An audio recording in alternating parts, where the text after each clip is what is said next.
Hey, what's going on, everybody? It's Wilhelm Scream, and welcome back to another day in Destiny 2 for some more Destiny 2 news and Beyond Light, Season of the Splicer, still Solstice of Heroes intel. And in this video, it is Friday once again, so we're going to be taking you through our Friday update. XUR, Mr. Spaghetti Face, has returned, as well as Trials of Osiris. We have a few other fun glitches, cheeses, and farms to cover heading into the weekend. But before we get to all that information, I just want to remind everybody I'm still doing the giveaway on my YouTube channel. The next one will be at 50,000 subscribers. All you have to do to be entered into that giveaway is like this video, subscribe to the YouTube channel, turn on all the post notifications, the bell that's right next to the big red subscribe button, and follow me on Instagram or Twitter. They'll be linked in the description box down below. And as always, if you stick around till the end of the video, I'll have that secret hashtag you can leave in the comments section to be entered into that that giveaway the second time for this video. And remember, those stack between all videos, so if you haven't done this on a previous piece of content on this channel, why not go back, check out another video, and of course do it again. Whew! Try to do that fast as possible. Loving this emote, by the way. Big DBZ fan. Alright. XUR today can be found in the Watcher's Grave on Nessus, and he is selling the Huckleberry submachine gun. This is a 750. 750s are pretty meta at the moment, so definitely pick this up if you don't. Kills reload, partial mag, and it has rampage, which is always good. We have Liar's Handshake for the Hunter class with a 65 total roll. That's pretty awesome. 22 recovery, 14 strength. They're the big standouts. Cross counter regenerates health and deals extra damage. Then we have the Mark 44 stand-asides for the Titan class with a 62 total roll, which is not terrible if you don't have these. Safer shoulder charge abilities.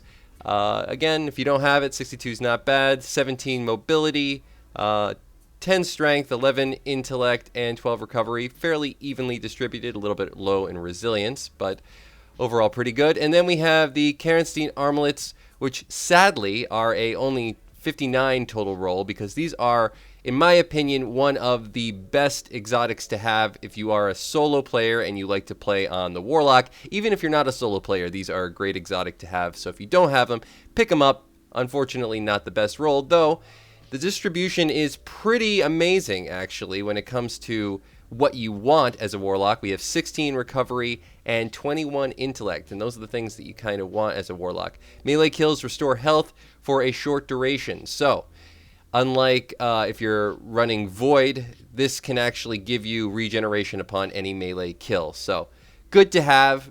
Too bad that they're only a 59 roll, but that's still okay when you consider the distribution of the stats. You can also pick up your free exotic Ingram. What do I get today? Something I have. Vesper of Radius. That's not too bad. What's the roll on this? 64. All right, I'll take it, even though it's a lot of mobility, but still not terrible. You can also get your exotic cipher. Remember, if you have an exotic cipher, you will not be able to pick up an exotic cipher, but great to have for those kiosk weapons, those sought-after exotics, like the Anarchy. I think you need one for. In any case, you're going to need one for some of those exotic weapons in the tower kiosk, and I know there's a lot out there that people are still questing after, so just remember, if you can't pick this up, you probably have an exotic cipher lying around somewhere, so go use it. But that is it for XUR today. For Trials of Osiris, over here, we have a pretty good week. The 3-win and bounty reward is the Shauyura's Wrath submachine gun, which I think I have one on me somewhere. Do I? Yes, I do. No, this is not it. This is the extraordinary rendition. Shauyura's Wrath submachine gun, I believe, is also a 750. Really easy to get it, because all you need to do is get those 3 wins, and you get it for the bounty. I'm going to assume that there's possibly an Adept version for the Flawless, though I can't be sure at the time of posting this. All the rewards for 5, 7, and Flawless wins will be listed in the description box down below as I learn them. So go check out that if you're still curious. Again, as I learn them, so sometimes these come in, over time. I have to figure it out first, but I'll try to update as quickly as possible. Maybe they'll be down there at the time of posting. But a good week for Trials all around. I know there'll be plenty of players out there, so, maybe less of a sweaty week. The map this week, I said, is Convergence. I might have said that. Maybe I didn't. I might have forgotten. But it is Convergence. Unfortunately, I kind of hate that map. I'm going to be perfectly honest. Couple of weird little glitchy spots. Possibly. They're not the easiest to get to. I'll just run you through them quickly. In the main section, the center section, basically the center of the map where the stairs kind of converge in the middle, where there's the bridge area. On either side, there's a little spot that you can tuck up into, and people who are going up those middle stairs towards the bridge section tend to just run right underneath you. So if you're a newbie or just don't play Trials that often like I do, good to get an advantage. Also, bring a Bastion, because this weapon is insane. I say it all the time, but this is so good. I mean, anybody who needs a little bit of a leg up in any kind of Crucible, this is going to do it. So just use a Bastion. All right, I think it's even getting better next season, possibly. So just keep that in mind.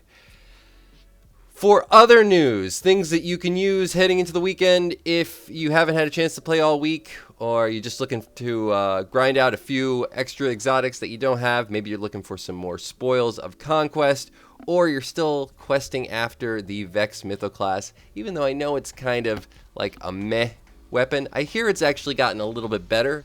Hopefully it's going to get a lot better next season. In any case, I know everybody wants it. I mean, I wanted it. Luckily, I got it on the third run. Not bragging. Total RNG luck on that one, but I know that's not the case for most people. So if you are trying to get as many Atheon runs in, because that's the only place you can actually get the Vex Mythoclast from Vault of Glass, there is a pretty interesting glitch that I'm going to probably cover over the weekend, as soon as I can get in and actually play test it, but I can confirm that it actually does work. I will provide a clip when I make that video. But essentially, you'll be able to save the checkpoint across the weekly reset. So maybe I'll actually have to wait till Tuesday, unfortunately. Weekly reset. Duh, Wilhelm. But hopefully I'll get a good clip of that. But essentially it revolves around using two different people, having one person in there at the checkpoint at the weekly reset, and then having somebody join up on them, and then wiping, and then having the second person who joined reload into the checkpoint, and you can actually transfer the Atheon checkpoint past the weekly reset, thus giving you essentially an infinite farm for that Vex. Hopefully. Fingers crossed. So we'll cover that more in detail, but something to know for the future. A couple of other interesting things you can do, of course, if you're doing the master difficulty Vault of Glass. You can, if you freeze one of the Praetorians in any section where Praetorians show up with any sort of stasis ability, you can actually prevent the champions from spawning in. I think I've seen it used most in like the opening plate section where you get champions. I've also seen a lot of people use it for the Gate Lord section. I haven't actually done the master difficulty yet, so I'm not sure if we get the champions in that particular part. But in either case, you can freeze those Praetorians with stasis, and then you can actually push them off the ledge in the Gate Lord encounter. So a way of keeping the relic user from having to go in and out all the time in the portals. Just something to keep in mind.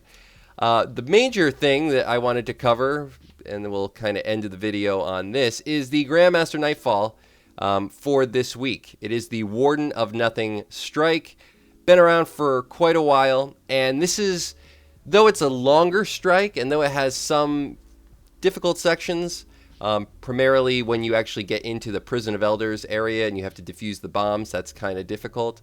There are a few ways around that, though, if you're using like triple of one class. My buddies and I did it on 3 Warlocks using Well of Radiance, and we just planted a well at every single spot, and we were able to get through pretty easily and consistently on the Grandmaster difficulty. I've seen a lot of people use Hunters, and you just go and Viz, and you can use the plates that way. You don't really need to kill everything in that section, but there's a really major glitch when it gets to the boss fight, where you can actually get out of the map, get all 3 players out of the map fairly easily, and do damage to the boss, and it just makes the whole thing quite a bit easier. It's actually better if you can get all 3 people out because then the boss is just drawn to one side of that final platform, and you could just burn them down. So I did cover that in a video previously. It'll be linked top right corner or end of this video, so go check that out for the actual glitch spot. That video was actually recorded last season, but all the same spots work, so just keep that in mind. And I actually was able to do it several times, well, at least once or twice over the course of this last week. So definitely take advantage of that for those Ascendant Shards, as well as exotic gear, and, of course, Adept Nightfall weapons. We have the, not the Hung Jury, we have the Uzuma RR4 sniper rifle, which is very, very meta. I've been hearing good things. I haven't actually had a chance to use it. This is the one that I got with high impact reserves. That's pretty good. Clown cartridge. Is Clown cartridge good? Leave a comment in the down below if Clown cartridge is good. If you think this roll is any good. I haven't had a chance to really try it out yet. I did have another one of these. I think I might have deleted it or used it to infuse into another weapon, but it did seem it had some interesting traits. The weapon, you know, it kept getting stronger and stronger hits as I would fire. So, you know, let me know. Maybe you got one yourself. Share your rolls in the comment section down below. But that is going to be it for all the information in today's video. Hopefully you found this helpful and informational, and you have some fun this weekend doing some extra little glitches and cheeses. The Nightfall ordeal, the Grandmaster, was actually really, really fun this week. So, you know, get into that. Hopefully that glitch helps you guys out. If you've watched this far, please leave a hashtag XUR or a hashtag Trials of Osiris, or any of those comments about the roll or anything like that. I'll accept for the entrance into that giveaway a second time for this video. You can also leave a hashtag Beyond Light or Season of the Splicer. Most people know the drill on that. Also, all those things, you know, I never really say this, but they're all like linked right underneath the video, top left corner. So if you're ever wondering, you just go there. I mean, you don't even have to wait till the end of the video, but shh, don't tell anybody. Thank you all once again, and of course, I am Wilhelm Scream. We will see you in the next video. Later!